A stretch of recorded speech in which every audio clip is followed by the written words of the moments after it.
Should or could we not go ahead and dive into the great depths, the unnecessary depths of temporal topography? In that, I believe I will go ahead and jump all over generally my threat of a new creation myth, or else I'll be laying groundwork and trying to preface it for another decade. But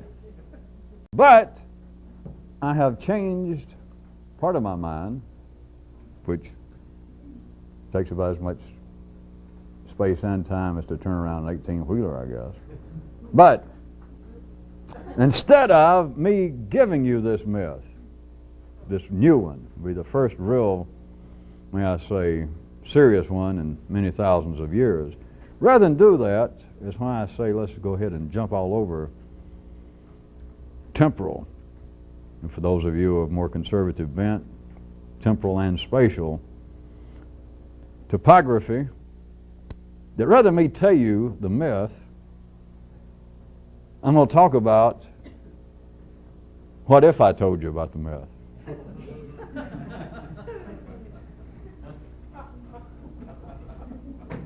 So we'll talk about what if I told you, since I'm not going to tell you the myth outright.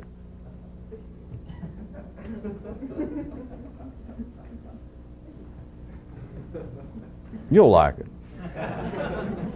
If there's any possibility of you benefiting from the myth itself, then you'll like this.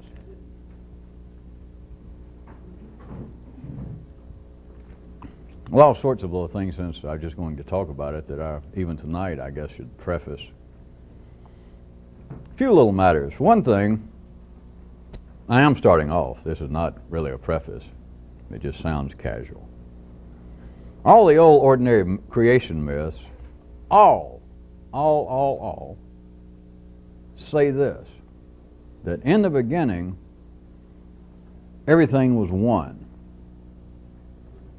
But then, after creation became a fact, the one, through the act of creation, became diversified. From the one came the many. All forms of diversity, including opposites. What if that is backwards? Now, those of you who have been following these tapes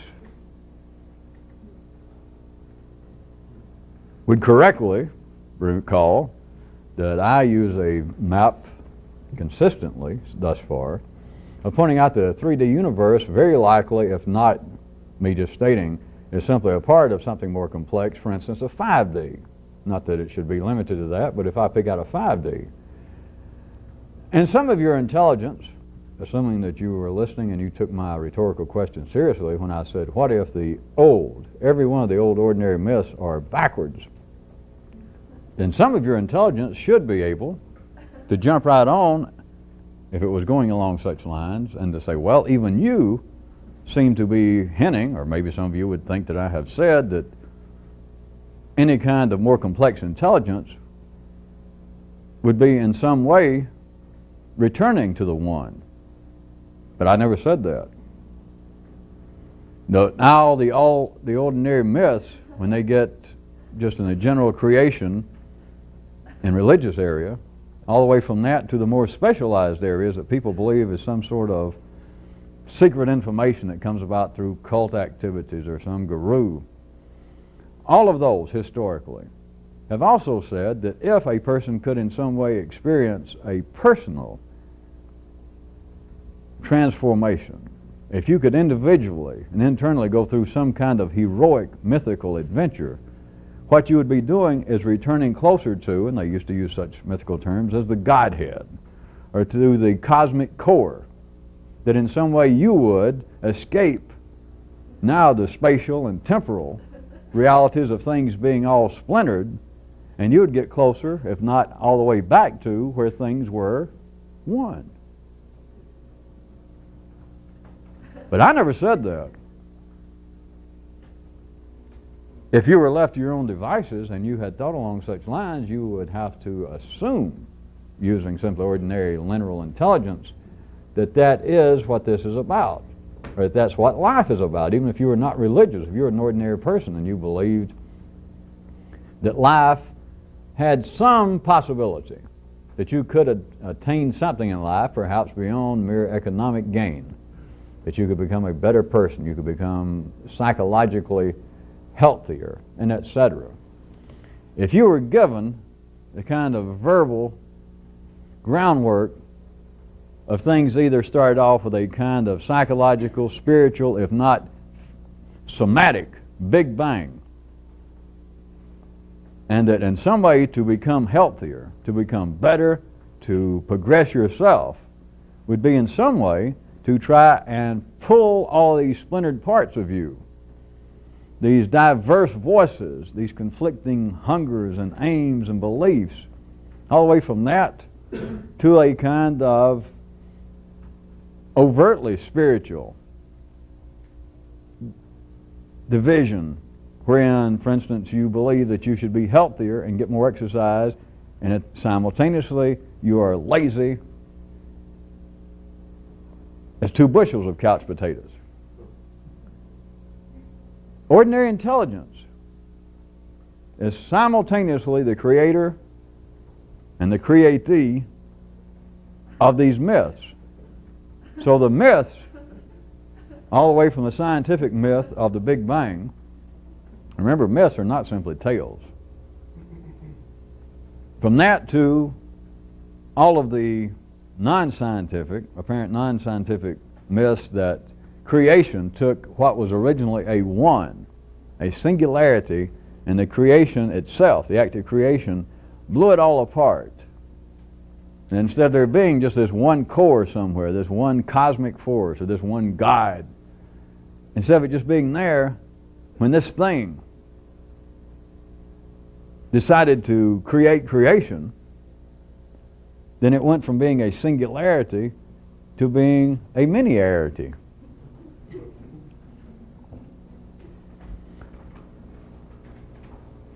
Can any of you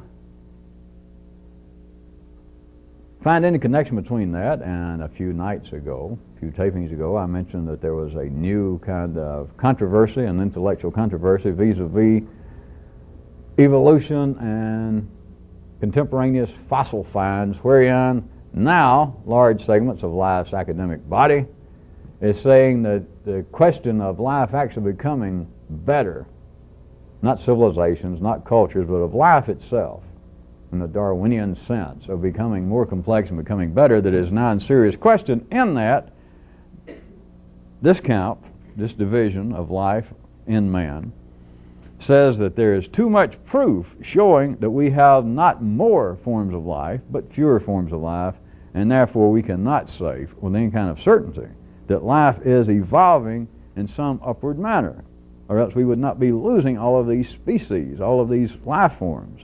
And I pointed out at the time I brought it up that ordinary intelligence, and some other camps are always saying that's not true.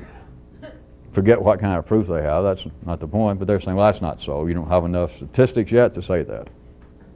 But I jumped in your favorite new area of tertium quid and pointed out that the ordinary intellect is not now wired up, not primed, is not equipped to even look around and see another possibility. The possibility as I present it to you would be that rather than the proof of the progression of life being that there are increasing numbers of life per se, that there might be in fact fewer forms of life as they said, but the ones that we now have are increasingly more complex, e.g. the possibility that intellectual humanity might take humanity as one form of life, one species, might be able to replace 12,000 species of less sophisticated forms of life. Do any of you see any possible connection between that and this myth, the new myth, creation myth, that I'm not telling you, but that we're talking about? What if I told you? Specifically, What if this new myth that I'm talking about, what if I told you? What if the myth said something along these lines? That instead of some force, let's call it gods, and consider it with a small g, and don't take it in any religious sense that you know of. But consider, rather than the gods or a god, but it's got to be the gods because there are too many stories all across this planet. But rather than the gods created existence, what if existence created the gods? And what if, now remember all the ordinary, all the old myths, and they weren't wrong. They still have some validity to those who need them. And the myth continues. Our tempo right now in the Big Bang Theory, which is not called a myth. But rather than it being that the gods created existence, what if existence created the gods, comma, and this apparent, this believed, this perceived splintering effect? Whereas it would seem to be that the drive of the universe, the drive at least of thinking man, is to in some way get back closer to it and to pull himself together, and it would be a boon, it would be progress. If existence created the gods, then what if the gods are more complex than their parents? That is, existence itself. But that's just a small question mark with a big comma. But then what if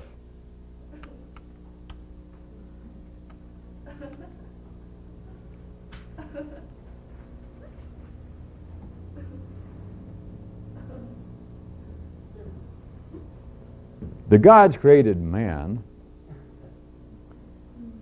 and this line is continuing,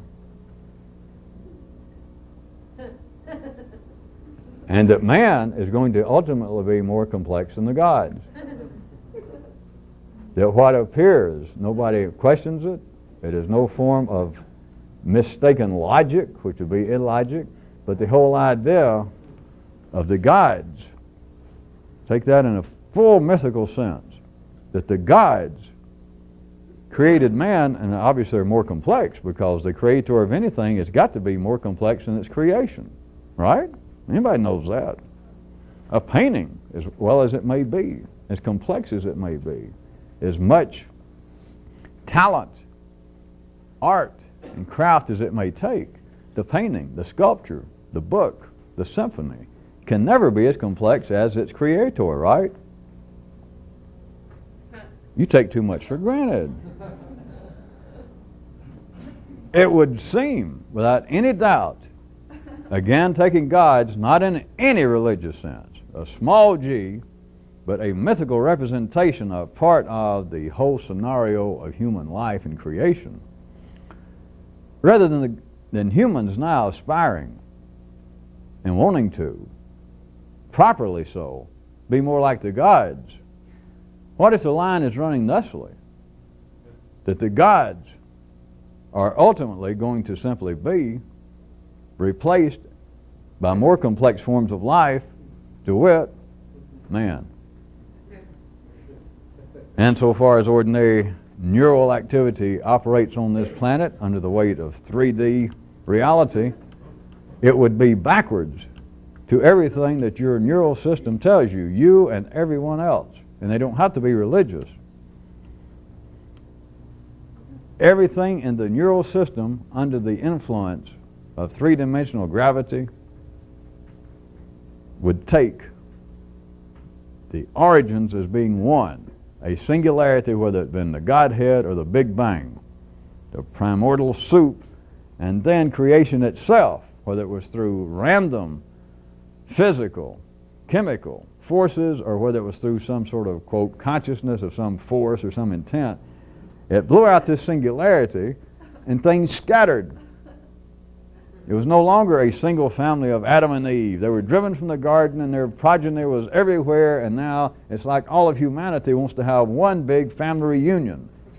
If we could all get back home. Then taken internally, it's the thing that if I could get myself back home, if I could pull all these diverse elements in me in some way together through analysis, through willpower, through the grace of the gods, then I would be more like, going back in history, I would be more like the gods, whether you take this religiously or not, who had to be our forefathers. Something superior. A creator had to be superior, that is more complex than us to create us. And something, of course, I'm telling you or suggesting to you now, might have been more creative and more complex than what seems to be the source of creation, to wit, gods, rather than them being in charge of creation. The creation may have been in charge of them. And them in charge of creating us. But rather than the line going like this, in some way diverse, being more and more splintered, and that we're further and further away from the more meaningful, more creative core, what is creation is aspiring to be, and I use that very loosely, is aspiring to be more and more like its creation, that is the gods. And then the gods aspire, very loosely, to be more and more like their creation, that is man. Everything in everyone. Again, whether it be religious or not, you'd have to find your own terminology, but especially religiously, mythically, that the intent, the proper aim, is said and felt to be, and all humans who think along such lines, that the proper aim would to be more like the gods, whether that be metaphorical or religiously. It's to be more like the gods. Again, insofar as you can use three-dimensionally weighted intelligence, what if that is backwards?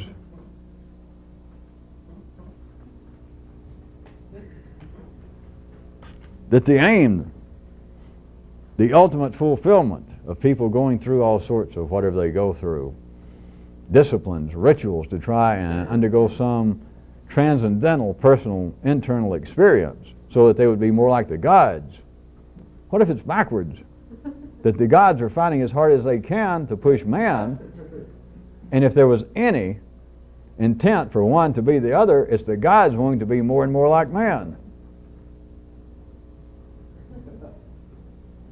As some of you like to consider, apparently when I say it, if you can get a grip on this possibility, that sure does explain a lot, and then some left over.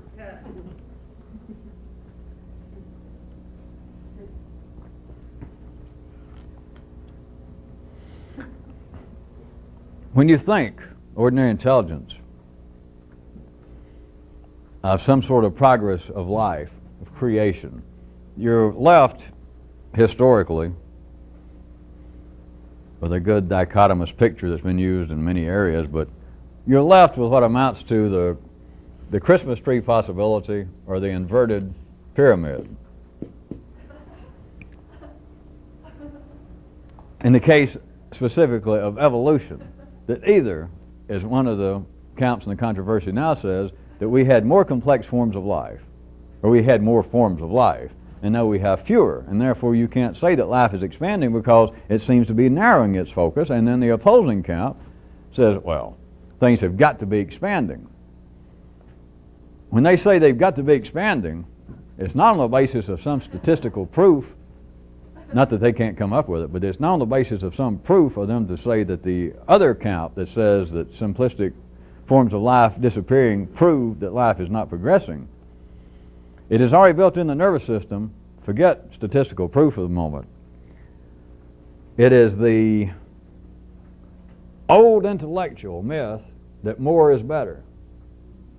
It is in a full mythical middle class, in the use of my term, the middle class belief, that quantity is the benchmark of quality. If you can jump real fast, the middle class, the lower class, the middle class, which is all the same, as opposed to what seems to be the ruling powers on earth, the upper classes. From the line down, the typical middle class belief whether they express it this way or not, it's just there. Most of you are just full of it. Is that more is better. Not quality. That more is quality. Therefore, you have got, no matter what the statistical evidence seems to be, no matter what the passing controversy may be vis-a-vis this evolutionary debate, this is where the heart of life has the heart of man's intellect perceiving progress to be.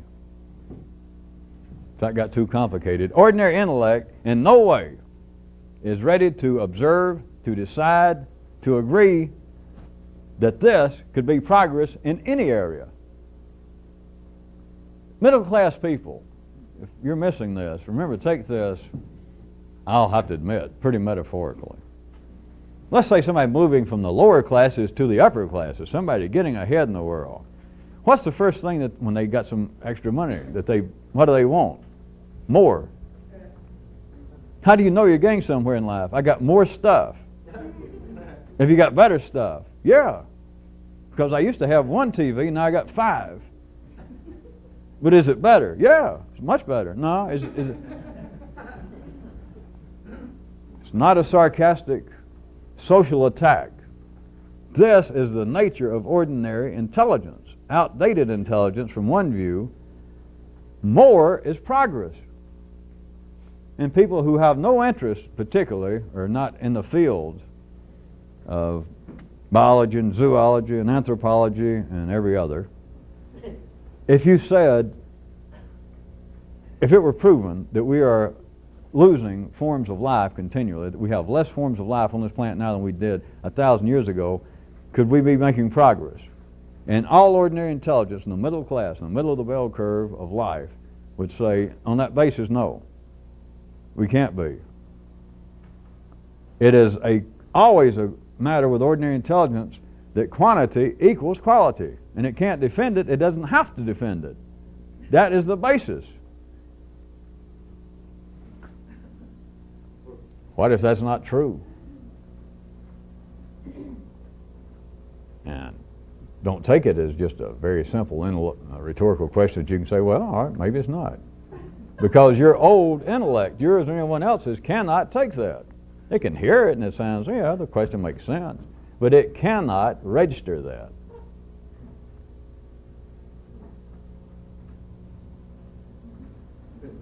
Quantity to ordinary intelligence, and it's tied to the dimensions of spatial existence, which is beside the point right now. It has no choice but to take an increase in quality as being an absolute benchmark of an increase in quality. More is better, and it has its place. It's not that that is wrong.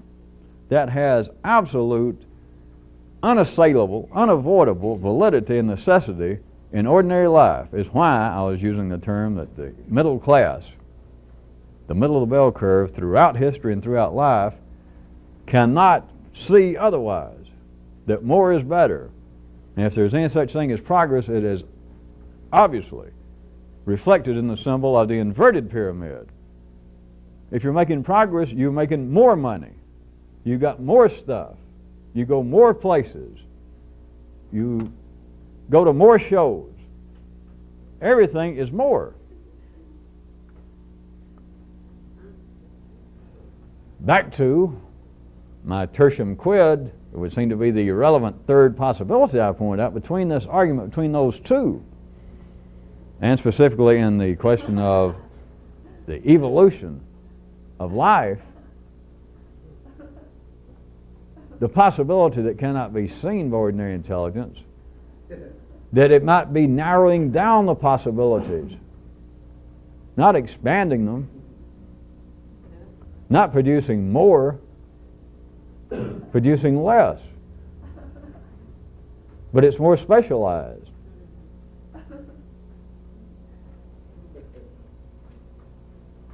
Mankind is not the possibility I'm still presenting to you, talking about the myths, creation myth that I didn't tell you. Not man aspiring to be like the gods, that God's ultimately going to be like man. Just as, if you can see a kind of parallel time zone that is still coevally in existence, that creation itself, in one step, aspired to be the gods. And then the gods, but it's still going on. These maps, this kind of energy is still valid for many, many, many, many people. Many, many, many, many, many, many, many. For some people it's outdated. But now the gods can be seen as aspiring to be like man, not going back in that direction.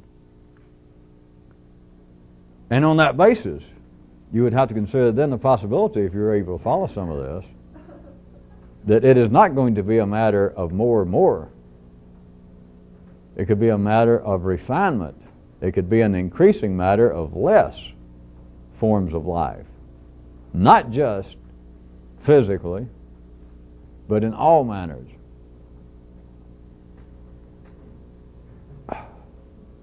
Remember what I brought up last time we were taping of complexity being a buffer.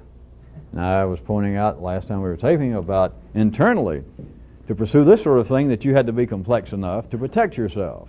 Now I pointed out also that life is complex enough in ways that cannot be dichotomously, reasonably proven. That life can be apparently hurting locally in some area that would be identified as economically, and I said it could be complex enough somewhere else that although you could never see it, not verbally, I don't mean that you could never realize it, but you could never verbally see it, that is, prove it or describe it, that in some way life was so complex in some other areas, like animal husbandry, or in American-produced board games, or in the increasing productivity of prophylactic factories, that could be so complex, and not just one of them, but in all sorts of areas, that would be a buffer, and be sure that some local catastrophe, calamity over here, did not actually hurt life. And then I said that to do that internally, if you grasp some of that, to be complex enough to have that kind of protection yourself, the basis of it would be to think more than you've got to continually be thinking more than you have to. Now, I've already been through that once or twice, but now let me bring it in and point out specifically. Thinking more than you have to is not a matter of quantity. Because anybody, if I in some way waved my arms and shot sparks out of my nose and said, if you thought more than you had to, you'd be a better person, and people say, well, I can do that, I'll try it, I'll give it a try. And they wouldn't. And they could say, well, I do. But they wouldn't. And if there was any validity, that is, they were driven to seriously say, well, I have been thinking more than I have to since you told me that. If they did, it would be a matter of what? Quantity. And it's not really possible, but if they believed they did, it would be a matter of quantity. So what if you follow, some of you think you were getting here for a second, so try not to lose it. You can't just think quantity-wise, because all you'd be doing is thinking some of the same stuff you'd already thought. And to rethink it, what good's that going to do you? So it's got to be something else. It's got to be a different quality. But then notice what this does to the verbal description, which was my description. I've got to stand by it. Not necessarily that close, but to say that a proper approach would be to think more continually than you have to, or to say you think more is quantity. If it's just more, it's not anything. So what if the just more? Now I know what more means. An increase in quantity. So what if the just more is actually less? Because it's more focused. It's more centralized. Do any of you get any jolt about how it could be that the gods, in the full mythical sense, now their ultimate fate is to become more and more like man? That the growing complexity of life could possibly be in the more focused, centralized, compact expansion of life into fewer life forms, both materially out there and some way in here, fewer life forms, but they are more specialized. That you could be thinking more than you have to, and you're not thinking more thoughts. you're thinking more than you have to. But if it's a matter of quantity, forget it. So what if life expanding? And I know what expanding means. It's similar to more. So what if life expanding is not actually in the ordinary sense of expanding?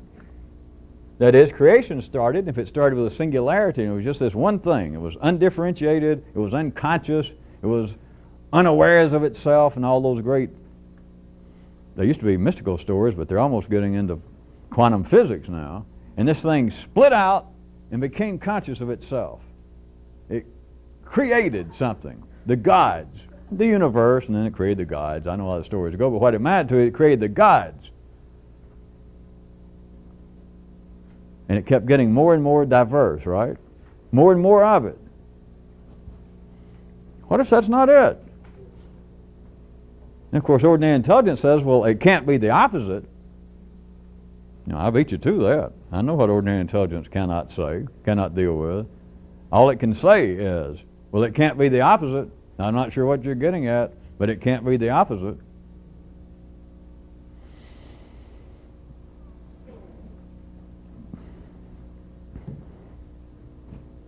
How about a little quick side notation?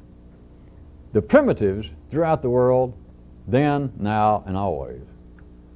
The primitives all have many gods.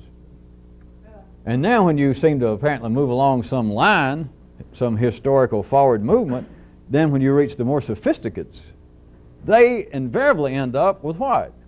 The single deity theory.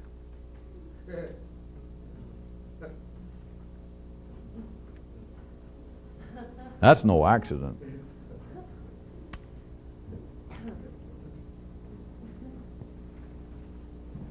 I must admit I had more hope for that than I got.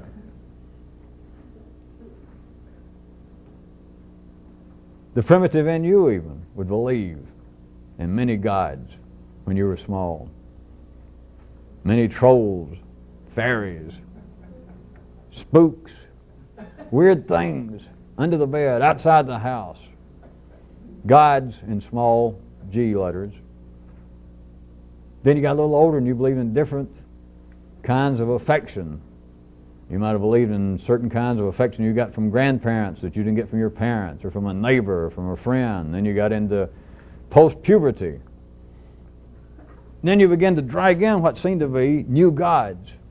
They were there, but you seemed to develop then new social ideas. It wasn't just one. Maybe you begin to drift away from your parents' religion, and you begin to perceive, well, wait a minute, I don't have to be a Baptist all my life. Maybe I'll be a Muslim or a Buddhist. Then as people get more sophisticated in the ordinary sense, they go from many gods down to the single deity theory. And it can be, you just find an old guy 60 years old, and his single deity theory is to hell with everything. The supreme sorehead. You know, what do you believe in? Nothing. You know? And when you were a young man and I met you, you had several curious quirks and prejudice toward groups of people and religions and this and that. Yeah, I remember that. Well, you don't seem to have them now. No, I don't. I just hate everybody. That's the single deity theory. It's to narrow down. It's always there. I started off, now you laughed at some of that just then, which I was not unprepared for. But I started off, and I didn't get enough reaction, but I started off with that which is a solid historical, anthropological fact in the 3D world. That is, all over the world, there's still people primitive enough that they have many gods. It's not narrowed down to one. And part of what's considered the history of the Judaic Christian Western religion is that was part of the thing that Moses did, for instance. He went off on a journey and came back and he said, hey, I realized I'm at the God. There's one. And he said all these others we had, he's it. These guys were just interlopers. He was just busy and he finally got around to it. And so we went from many gods to one God. And nobody, take it in a full mythical, metaphorical sense, so it's not just religious, but no sophisticated, educated person would call that anything other than some form of progress. even if they weren't religious, from going to diverse theories of the universe. That, well, the gods created it. No, I think that a turtle threw up and it made all this. And you got all these weird ideas. Well, I think that the universe fell from a tree, and then when the tree hit the ground, all the little leaves fell and they turned into humans. All right, now, instead of all those diverse gods, now we're down, let's say in our part of the world, our tribe, down to one God. Evolution, the Big Bang, scientific theories and proofs. That is, without any doubt, it's not theory. No one sat down and decided to do it. That is part of the progress of the human nervous system, individual and collectively, that it has gone from many gods with a small g to the single deity dynamic. That's always it. That's the way it runs. Do you see any possible connection to that and what I may have been talking about for the last 25 minutes?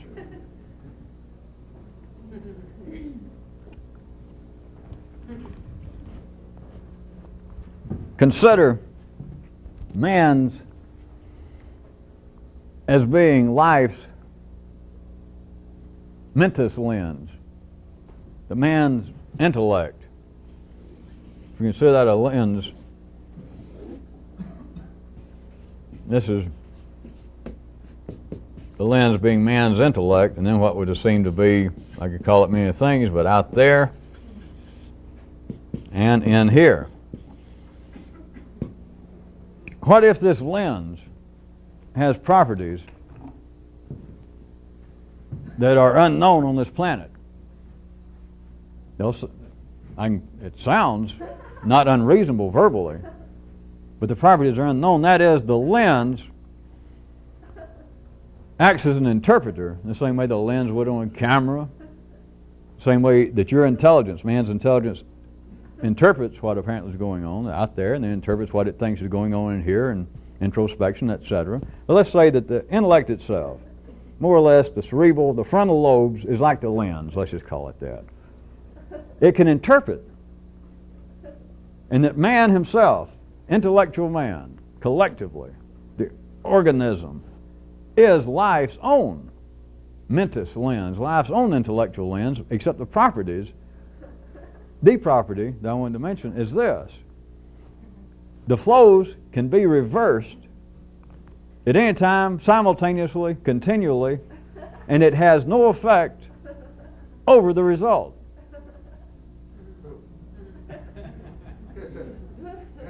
The energies, which is, let's call it information and ideas for the time being, that seems to be the easiest to discuss what's going on with the human intellect, that the ideas, the interpretations that man is doing, he seems to be doing it for himself, as long as you still take life personally, on a personalized basis.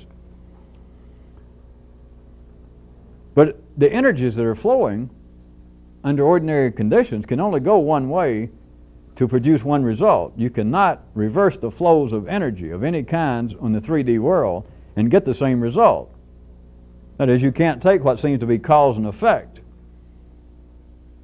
under any sort of seriatim conditions that, without any doubt, causes come about, or causes produce effects, and you can't turn around and reverse it. You'd have something else. You may be able to turn around that specific example, but causes do not make effects in the same way that you can say, well, it's just as well the other way. Aha. What do you think I've been talking about all night? It can run, I suggest to you, in a way that is unknown, and it's going on continually. When I say it's unknown properties, it's not that they do not exist. It is not that their manifestations are not known, but they're not recognized as being something. They're recognized as being all sorts of icky stuff. Ambiguities, uncertainties, conflicts.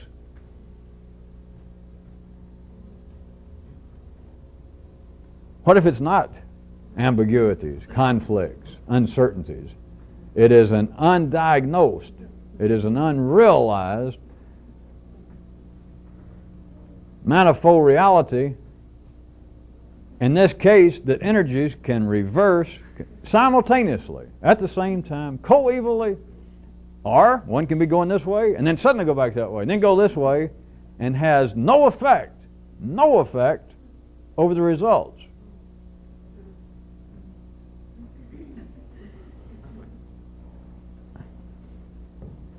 Consider in light of such things as the new conflict I brought, the new debate. Life is either evolving or life is not.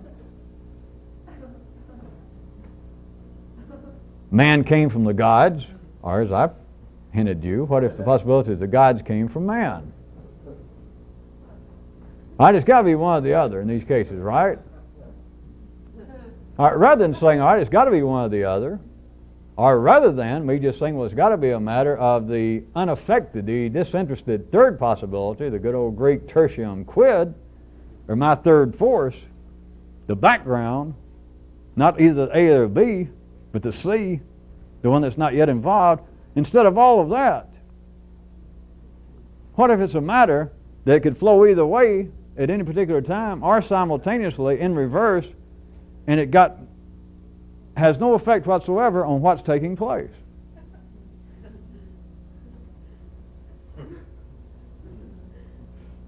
I didn't go through the last few nights or to even talk about what if I told you about the myth, just to play with words anymore.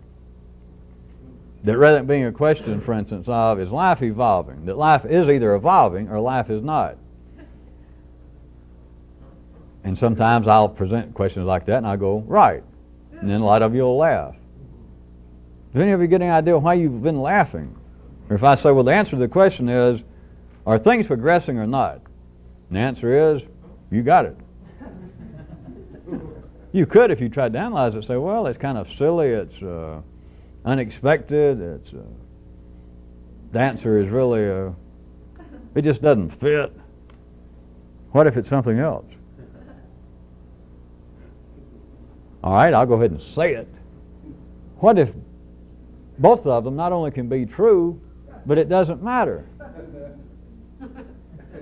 And doesn't matter, it doesn't begin to cover it. Whatever the intent of that particular form of energy, the question of is life progressing or is life not? That is a form of energy movement. Always has been, still is, whether in the world of academia or two guys in a bar talking about it, or you discussing it with your own nervous system, that is, thinking about it. What if the thinking about it itself is the point? What if the talking about it is the point? And that is life progressing, to use that example again, or is it not? Yes.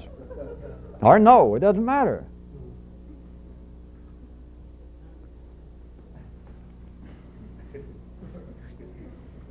What if movement itself is the only benchmark of growth, of creation itself? What if the apparent direction, by anybody's means, not that humanity in some way is deluded, let's just take your ordinary observations, they hadn't been faulty, not at the ordinary level, that you know what forward movement is, you know what backward movement is, you got to. You couldn't survive. You know what up is, you know what down is, you know what progress is, you know what devolution is. What if the simple mere fact of movement is the only thing that's of any consequence? That even taking the ordinary observation and yet taking it at face value, that all right, that is progress, that is forward in this particular case or in all cases, and that is going back. Okay, let's just take that. What if it doesn't matter, even taking those observations? If somebody could show, in contradiction to what I've said, that life is obviously growing and expanding. If somebody could come and say, well, here's some areas that it's not, and I said, all right, we're getting complex enough, I'm going to tell you the truth. You're right. Your example is not incorrect. Based upon the whole ideas of progress, what you point out is not progress, it's downhill. Aha! What if it's not aha? That even if I said, all right, I'm not going to argue. I can't argue. The observation, what you're noting, what your nervous system is responding to, perhaps you and many other people, and I know what it is, that is going backwards as opposed to progressing. What if it does not matter if things are apparently, which is real enough, are apparently going forward or backwards, that it doesn't matter as long as they're moving?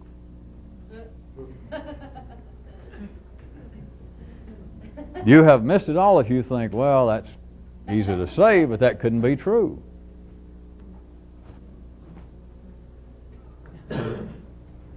The interpretation, the only way that you have any idea of things going forward or backward, the only way that you have any idea is that you have a piece of your nervous system that acts as a lens. Now, I didn't pick out a lens just as a random picturization. It is like, if you want to consider it, a camera. You know, that you're a camera in a great mythical sense. That the lens itself is the only thing that takes in information. That is, energy. Takes in light in the case of a camera. But you take in all of the electromagnetic spectrum that your senses are wired up to handle. So it comes through the lens. That is what you are, that's how you act as an interpreter, your brain. Ordinary people believe that they individually are interpreting what they see, what they hear, what they experience, and then, of course, what they think themselves. That their brain is the interpreter, their intelligence. If that be true, and the information is flowing in and out, what other possible definition of being alive is necessary? What if movement itself is creation? And that all observations of things, either right or wrong, up or down, going forward or backwards, it's not even worthy of any investigation once you see it. None of the observations. If the large group's over here saying things are going downhill, okay. Group over here says wrong. In fact, the specific examples you used are wrong, things are going uphill. And some group over here is actually acting out the part of the tertium quid and go, I don't know. Well, you get to some area that interests me and I'll tell you whether we're going forward or backward. What if all of that truly is irrelevant once you realize the possibility that movement itself, simple movement if you must have it that way, is the mark of creation, growth, and not any particular direction? Do you see that this would be a, at least for you personally, if you begin to see it, a radicalized new view of what growth, and if you were following a stickier part, even what direction is? To think that the opposite of something, without any intellectual debate, if that's the direction we're talking about, that, then the opposite is that. Well, can't argue that except for this. What if there is a radically different way to see what directional is? Not that this is wrong. If that's the direction, then that's the opposite direction. That if that's progress, then of course that is anti-progress. Doesn't say it was wrong. But what if there is a radical other way in which to see it? That the whole concept of what is directional. And here there is no word. I can say things like moot, irrelevant, but I refer you back to this. If energy can run in both directions, if you can interpret in here as out there and out there as in here, which if you couldn't, there'd be no need in the dictionary for the words metaphor, paradigm, allegory. If you could not do that, don't you get any sensation that it doesn't matter which way the energy is running, that it possibly can be reversed and has no effect whatsoever upon the result?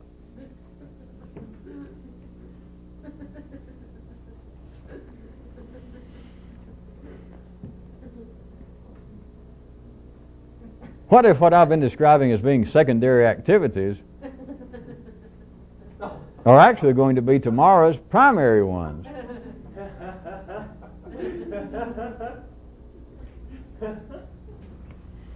That too would give you a radical, a drastic new idea of what might actually be necessary individually.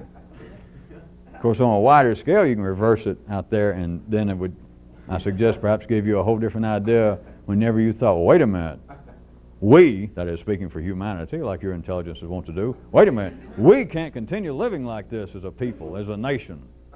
We cannot continue doing that. We, by necessity, must change direction in this particular area.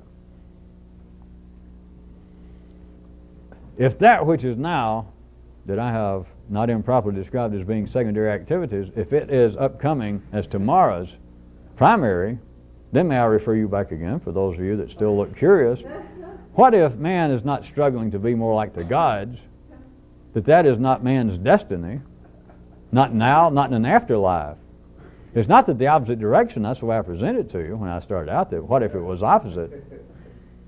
But what if it is, by all verbal descriptions, closer to the opposite, that man is not destined to be like the gods. The gods are trying their best to be more and more like man, because that's where life is evolving. Yeah, but it got to be one way or the other, right? What we just been talking about. You know, wait a minute. Don't get me confused. Wait a minute. Either the gods created man, or if I heard you correctly a few minutes ago, you were insinuating that the man created the gods. Well, wait a minute. It's got to be one or the other. I mean, it's got to be some kind of progression. That if it was the gods were first and the foremost, then they're on some higher level, and we're kind of a step down. You got to admit it. Are you saying that it'd be a step up? No. I said at the verbal level, that's about all you could say to start with. If I refer you back now to this. The energy flowing.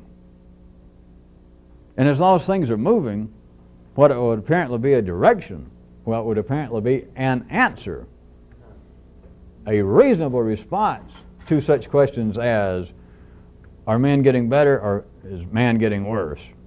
Are we becoming more complex or are we becoming more simplistic? What if it's simply a matter that the question which should be closer to, are we, and that'd be it.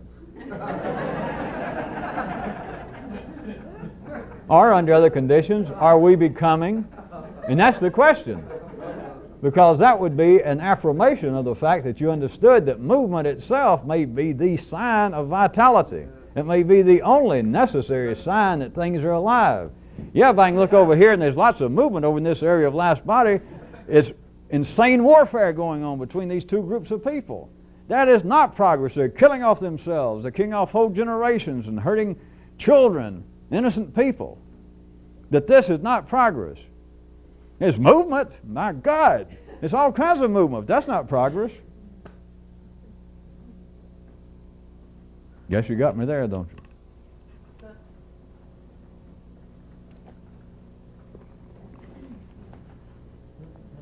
That was for you getting this on tape, if you're still with us. That was a little drama because you don't have me there. I'm the one who did it. So you don't have me there. Unless I got me there. Did I finally talk myself into having me? The possibility, I repeat once more, it has no logical basis. And anybody who might be getting this of a lesser, of an older, wired up mythological bent, you might say, well, it's got no moral basis. Like that had some importance. The possibility that even places that apparently, let's say that everybody on this planet, except perhaps you and I, you're not sure, you're just kind of hanging around me waiting to see, but everybody else says, this conflict over here, this kind of warfare, let's use that again, is not progress. That is not a sign of the health of life. That is insanity. Those people are crazy. They're killing each other over religious ideas or over a little strip of property. This is not any sign, by any definition, that life is progressing. This makes me fear for the sanity of life and blah, blah, blah. Let's say the whole planet except me and you're waiting 1 second to hear what I have to say. The whole planet says that. All right? What if it's the movement itself? But do you hear me? Forget, if you can for a second, you being the one person waiting to hear some other possibility, forget any sort of morality. which is a job of the gods. It's mythical. Forget religions, forget politics, whatever seems to be the basis of this bloody conflict. Is it moving? If it's quick, life is alive. And what if that is the only usable, and it's nonverbal. Once you begin to see it, you'd never say it. That's why it took me so long to even talk around the edges to you people, because you would never say it. But to understand that as long as something is moving, that may be the only life sign that has any validity to someone who is more complex. That's all you need to see. And it's not a matter of whether it's going up or down. The definitions are not even, it's not important. It doesn't matter whose definition that things are getting better, getting worse. Things are getting more moral, less moral. No matter what they say, it doesn't matter. Not if movement itself is the only morality. If life itself is the only morality. That creation is only alive if it's alive, if it's moving. And the idea that it's got to be moving in some direction, and I know what it is because I'm not an idiot. I got an IQ higher than my blood pressure. I've been to school, and most people agree with me.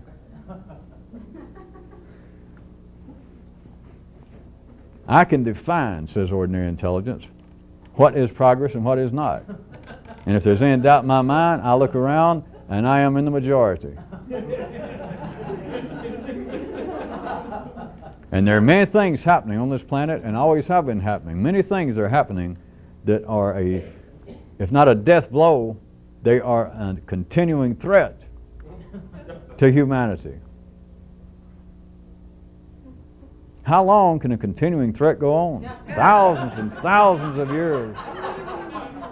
How long can life put up with man mistreating himself, mistreating his fellow man, mistreating the gods, mistreating the planet, mistreating the myths? How long will life put up with this? 2,000 years, 3,000, 4,000 years ain't bad.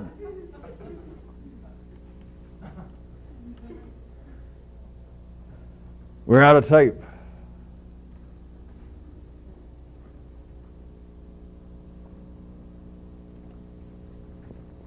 When you're out of tape, what else can you say? Except the obvious.